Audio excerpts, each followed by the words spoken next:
Hello guys, hello hello hello, stop scrolling, 2 मिनटं थांबा आणि मस्तपैकी एक अशी तुम्हाला यम्मी रेसिपी देते. सो ही मी आहे आणि संध्याकाळचा टाईम होता.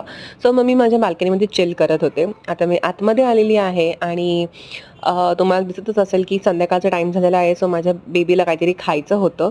सो म्हटलं का चला आज आपण गार्लिक ब्रेड बनवूयात. सो तुमच्यासमोर मी हे असे गार्लिक पील करून घेतलेले आहेत आणि आपण आता ह्याच्यामध्ये आपण थोडंसं चीज, बटर आणि सीझनिंग, ऑरिगॅनो आणि चिली फ्लेक्स हे ॲड केलेलं आहे. थोडंसं मी मीठसुद्धा टाकलेलं आहे कारण की थोडंसं टेस्ट एनहॅन्स होते आणि अशा प्रकारे हे आपण मिश्रण बनवून घेतलेलं आहे.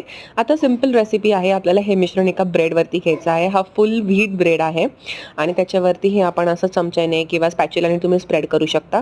मस्तपैकी थोडंसं तूप घ्यायचं, तव्यावरती टाकायचं आणि त्याच्यावरती हे ब्रेड मस्तपैकी आपल्याला कडक भाजून घ्यायचे आहे आणि नंतर हे कट करून वरतून थोडंसं चीज टाकून खाऊ शकता.